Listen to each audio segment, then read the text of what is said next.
Hello, everybody. This is the Chocolate News Podcast. I'm your co-host, John Alexander Reese.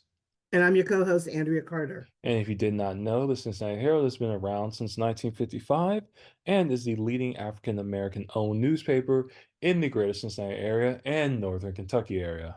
How's it going, Andrea? It's going great, John. How are you? I'm doing fine. It's a little chilly, but you know what? At least the sun's out. Well, you know what? It's chilly, but it's not deep freezing Yeah, yet. true, That's what I'm happy about. It's not deep freezing yet. It's just slightly chilly. So, true. and it's Christmas time, I getting into know. Christmas spirit. I Um, know. It's crazy. I think Christmas is not this Monday. It was a Monday. Wait, is it? It was. It's coming soon. I know Christmas is coming soon. I think it's it's about a week and a half away. we got. Whew, yeah, that's crazy. It I can't is. get over that. And trust me, I only have one present bought for, and I have nothing else. So I'll probably end up finishing. I'm leaving late next week to go see my father for Christmas, and Right. I'll probably be in that throng of people to go finish getting Christmas gifts. So I just I can't find what I want to give this year. It was quick story. I was at well, one thing is I was at the Charles White exhibit, um, Hmm. which is fantastic. And I wish everyone would go see it. Charles White is this Black artist who did some incredible stuff, both in drawings and I think he did a couple of sculptures, but drawings, photographs, things like that. And at one point, he worked in Ohio in the Dayton area, and Hmm. and he was there for about a year. And I was like, someone and a friend of mine where I was with at the exhibit, they're like, your father's an artist. He's an art teacher. Didn't he work with him? I said, you know what? I don't know. And I had to call my father, come to find out my father worked with Charles White. Wow. And sometimes you know how people react to a certain individual. Yeah. Well, let's just say my father worked for Charles White, no, and got to know him very well. I was like, Dad, do you want the exhibit book? He's like, no. No, he was like, if you want to give it to me as a gift, okay, but no. I was like, I already know about Charles White. I said, okay, we know that. So, but I found something else for him. There's a wonderful art book out called Young, Gifted, and Black. Yeah. It is showcases a lot of the new Black artists in the country. And a friend who came in over the weekend for the AKA Gala, and also to see the Charles White exhibit, his best friend wrote the book. And I was Really? And I was like, yeah. And I was like, okay, that's the Christmas gift. So I have one Christmas gift. And that's it. Mm. Everything else, I have no clue what I'm going to do. I just know what theme I'm using this year is novelty. Because what do you give people who have everything?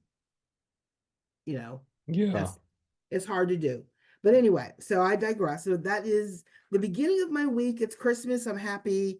And I'm not letting the news depress me because I'm happy watching bad Christmas movies and enjoying my tree. So, you know, I have one Uh, gift underneath my tree, but I don't care. Christmas is not Christmas without a tree up, lights on it, bulbs, and my stuffed animals of Christmas theme all the way around the apartment. I don't have everything out either. So right. Right. anyway, Yeah. we're So talking about chocolate news today. yeah, exactly. So I want to say, what is the chocolate news of the week? The chocolate news is a week after my rambling. First off, Andre Braugher died. Uh, Yeah, that hurt, man. it hurts because everyone his career spanned over 30 years, I believe, and everyone may know him in Homicide, Life on the Streets, or Men on Certain Age, or Brooklyn Nine-Nine.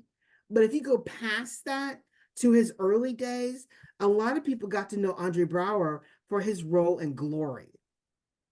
And as I said earlier, a friend of mine, Glory actually was the breakout role, not just for Andre Braugher, but also for Matthew Broderick and Denzel Washington. It is a wonderful film about the Black troop from Boston, Massachusetts that fought in the Civil War. So it gives you a viewpoint from a battle strategy, from what Black men went through, trying to be soldiers to say they were men, not slaves, what they've endured, what emotional trauma they've gone through.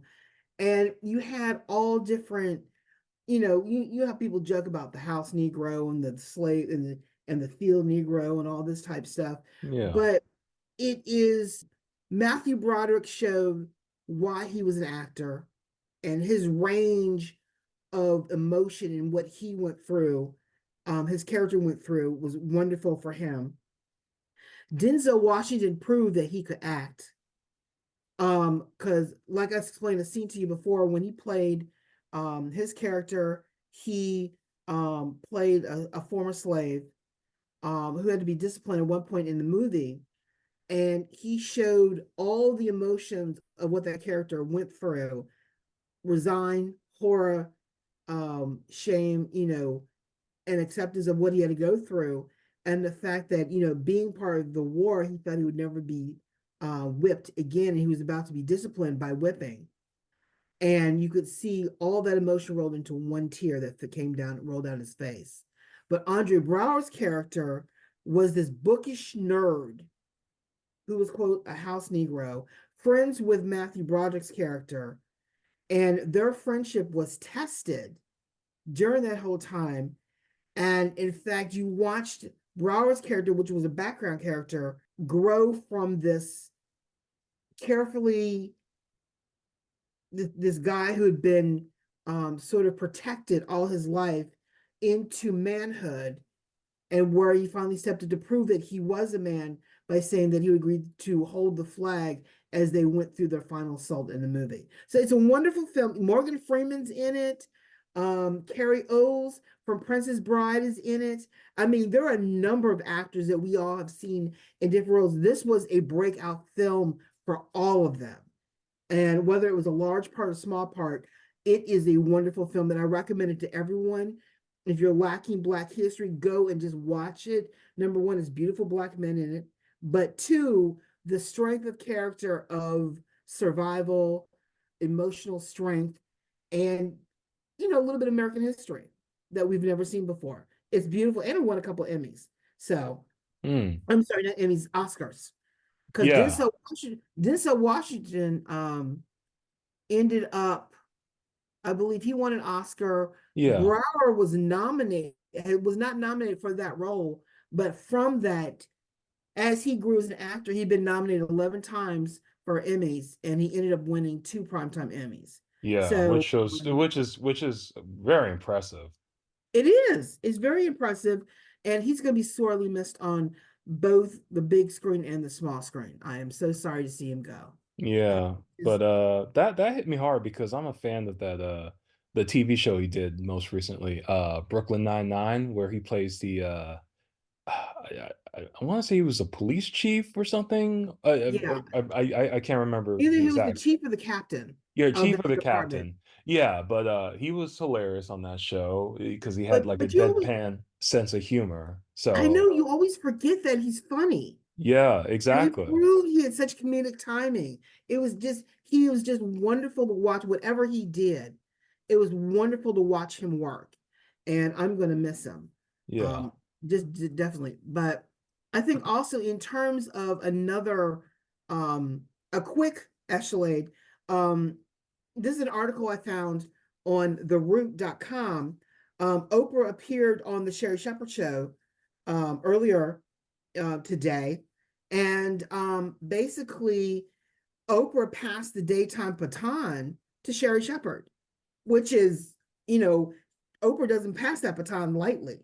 And I Hmm. think she sees a little bit of herself in Sherry and what Sherry has gone through. And Sherry Shepherd was asking her about her legacy, and she quoted something that Maya Angelou said to her when she came back from South Africa for opening up, she has that school for girls in South Africa.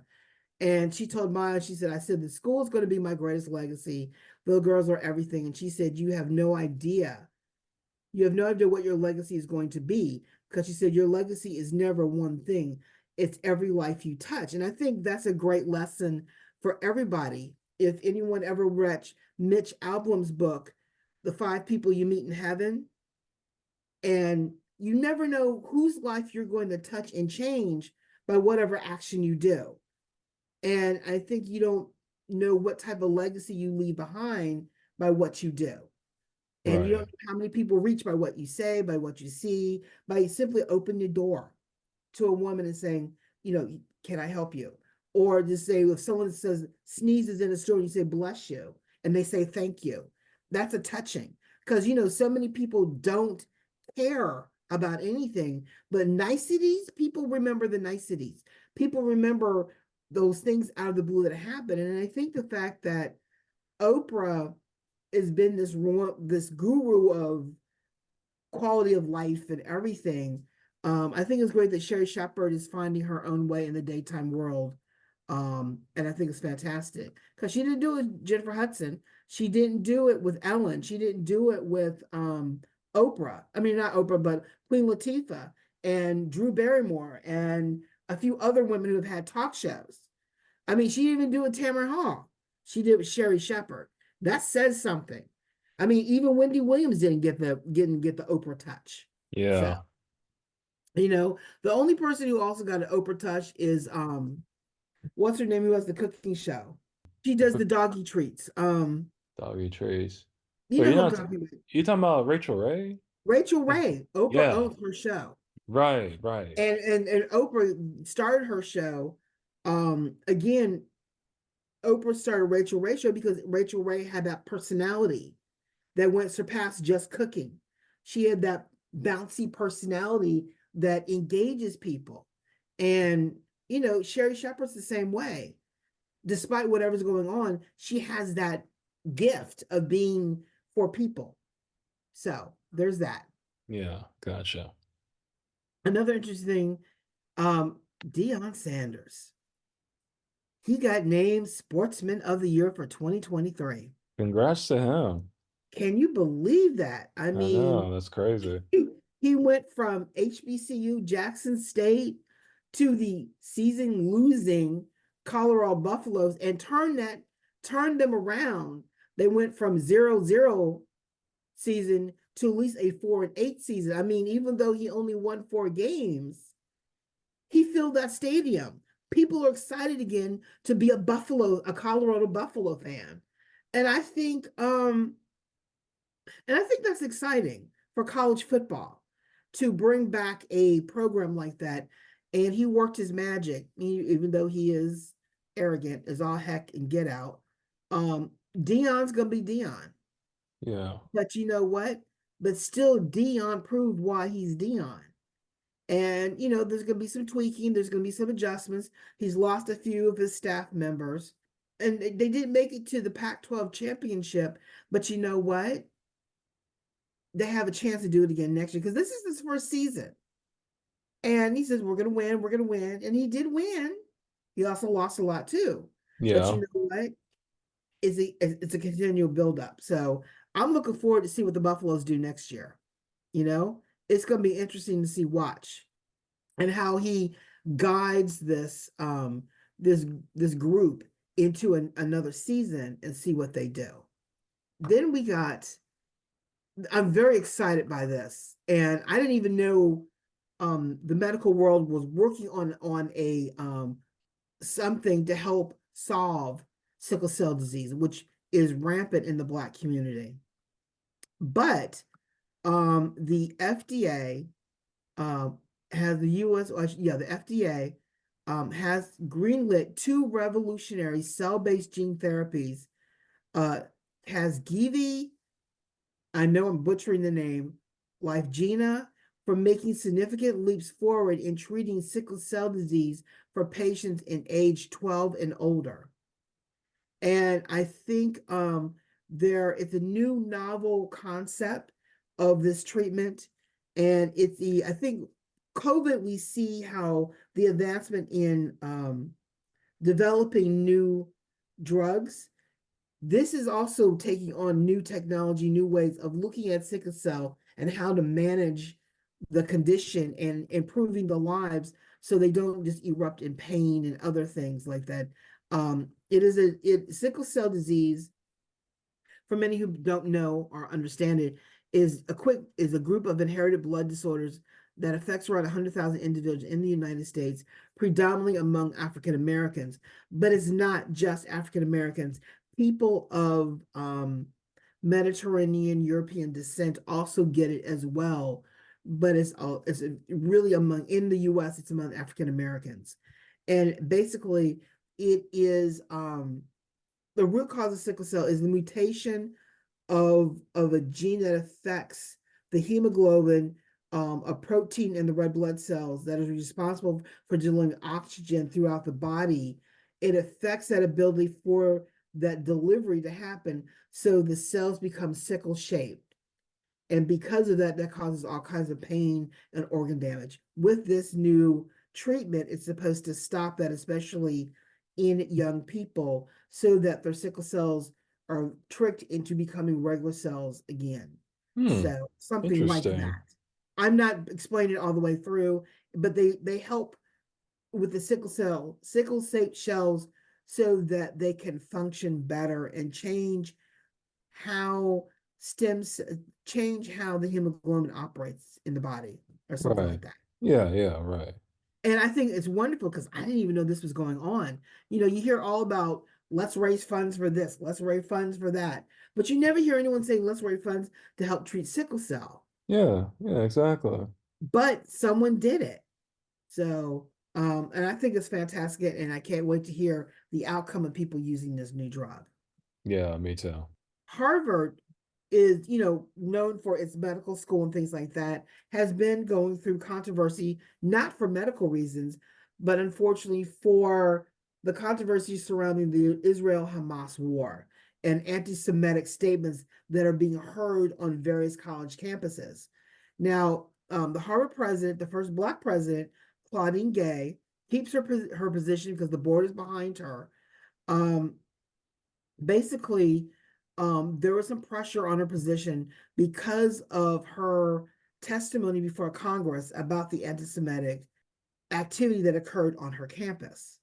And I think she said a few things in that hearing that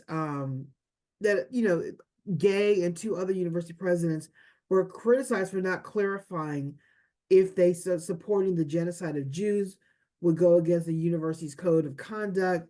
Opponents intensify their demands that people be fired, things like that. And I think college presidents are in a unique position because college campuses are places where freedom of speech is used every single day, Yeah. and everyone has a right to speak out against whatever. And the university has to temper what is said and monitor so it doesn't escalate into something horrible. And I feel sorry for the college presidents because they're caught in a no-win situation. Gay Exactly. got caught in this situation, and but for now the board is supporting her. Some donors don't like it. Some donors will leave, some donors will stay, but I think overall they're going to weather the storm and move on. So, Mm-hmm. um, and finally, one I'm looking forward to. I'm just gonna say this: the Bengals game on Saturday against the Vikings. I don't like the fact that it's gonna be on Saturday, but okay. Yeah, what's up with that? Usually I college, think usually college football games are on Saturdays and stuff. I think it's because of a scheduling conflict or something that Mm, this ended up being on Saturday. gotcha. But so we'll see what Jake Browning does again against the Vikings. So, Yeah, it should be um, interesting. He certainly surprised me. hey, they surprised me. He surprised everybody on Sunday because that was the Bengals lost on Sunday, didn't they? What? No, they won. No, they won. They won. I'm Yeah, sorry. yeah, They they won. beat the Colts by a lot actually. Yeah, they in fact they beat the Codes. Actually, it came down to a field goal at the last minute. Oh, did it? Yeah, it did. And Oh, okay. but he is the new development with the Bengals. Even though Joe Burrows is still the guy, Yeah. Jake Browning looks like might be the guy 2.0, the guy. But we'll see what happens. Yeah. There might be a fight for that quarterback position next year. Yeah, even though they paid Joe Burrow. How much they paid Joe Burrow? I'm just gonna say a lot of money. Over 200 million. Yeah, let's just say that. But I would just say that I wouldn't be surprised that Jake Browning gets a little bit more airtime as a backup quarterback when they want to Hmm. keep Joe Burrow's fresh. So he's not, you know, because he's injury prone all the time, they may have to switch out quarterback. They're not supposed to, Yeah. but they may have to temper when they use Joe and when they don't. Yeah, because they gotta protect Keep him, that investment, man. yeah, I mean to keep him healthy. So, Exactly. but that being said, even though the Bengals play in Paycor Stadium. So speaking of Paycor Stadium, this is my way of getting to the Cincinnati Music Festival in a Hmm. backwards way. Finally, we have the announcement of who's coming for the 2024 Music Festival. And in a way, I'm excited, and in a way, I'm like, Yeah. I'm excited because it's Maxwell. Ah! And you know how much women love Maxwell. It's I Maxwell. I did not know until you said Yes, it's it. Maxwell. He's a cutie. Anyway, and then there's Fantasia. She's gonna perform, and she's in The Color Purple, the musical that's about to be released on Christmas Day. So she's coming. Then we got New Edition. Why? But okay. Um, it's an interesting lineup for the music festival. It seems like they're trying to give everybody a little bit of everything, and they're going old school a lot more. I don't know if it's because it's cheaper or what. I don't know. Probably Um, cheaper. That would be my guess. but Thursday night is will at the Andy Brody State amphitheater will be their hip hop festival. So they have not announced that lineup yet for Thursday night. It's going to be, I should say, the music festival will take place July 25th through the 27th. Thursday night will be a salute to hip hop and rap, and that will be at the Andy Brody amphitheater. And then Friday night lineup will feature Maxwell as the headliner. Also performing will be Neo, Fantasia, October London. I have no idea who that is, and Lakeside. Throwback, but Yeah. okay. Yeah. I mean, it's the lineup sounds kind of mid to me, but I don't know. I'm not that big into R&B myself. So, Well, I but mean, it's having seen the evolution of R&B, yay and but yeah. anyway, Saturday night the bigger headline is New Edition featuring Bobby Brown, God help us, Belle Biv DeVoe, Ralph Tresvant, Johnny Gill. You got Kim, SWV, and Stokely. I have no idea who Stokely is. And there's still one more artist to join that lineup because New Edition is actually Bobby Brown, Belvin DeVoe, Ross Tresvant, and Johnny Gill all rolled Right. into one. So that just means it's going to be a long concert of them singing together, then breaking out into various groups and singing together again. And if anyone doesn't know who Ralph Tresvant is, if you go on Radio One at night, Monday through Friday, the Love and R&B slate. He is the new host at night of Love and R&B at night on Radio One. So you can get to know Ralph Tresvant. He has a wonderful radio voice. He really does. But and he can sing a little bit. And Johnny Gill, there is Johnny Gill. And I love Kim. I really do. Throwback to jazz esque, but Kim can sing. He always performs well. It's just gonna be interesting to see who else joins this lineup, but it's gonna be interesting. So we'll just have to see what happens. Tickets are on sale now. It's interesting and exciting. But anyway, It should be fun for people as long as people have fun and as long as it it brings the is, city money. That's all I care about. with the music festival, despite who they bring, brings people out. Yeah. And I know Fantasia, if things go well with Color Purple, Fantasia, folks will come out for Fantasia to see her. Maxwell has a new album out, so they'll come out. If I can say album, right? Yeah. That is CD, album, Yeah. MP3. Yeah. He has new stuff out. I think I haven't heard anything new about Neo. I think Fantasia is working on something, I believe. I don't know who October London is. I'm gonna have to discover who that is. Lakeside is a throwback. Woo, throwback, but they haven't had any hits for a long time. So it's gonna be interesting. I know New Edition was on tour last year or this year. They're starting a tour, a reunion tour, and this might be part of their reunion tour that's going to happen in 2024, because there's a couple of boy bands that are doing reunion tours or tours per se in 2024. So we might see the wave of boy bands getting back together and maybe pop up a few new boy bands. So we'll just wait and see what happens. But that is the chocolate news for today. All right. Well, thank you, Andrea. And that's it for today's show. Wait, is it today? Yeah, I'm sorry. Yeah, I'm sorry. It See, is. okay, see, you're dipping into the Christmas nog already. Yeah. So be careful about that. We can't have that happen too soon, but Yeah, good yeah. nog is hard to come by, but it is good Yeah. anyway. It, So it it it is close to Christmas though, so next week we will have our show and then we'll take a break after that. So, like I said, we're getting so close to Christmas. I can't believe it. And yeah, so that's it for today's show. And I want to thank Andrea again for all the great chocolate news. Thank you, Andrea. you're very welcome.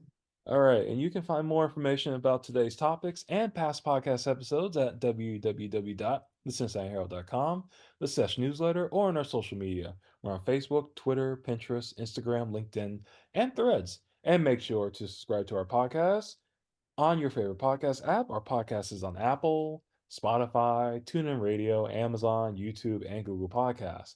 In addition, the Cincinnati Herald is now accepting applications for an advertising representative. So please call or text our publisher, Walter White, at 513-680-7076 for more information. I'm John Alexander Reese, And I'm Andrea Carter. and have a good day.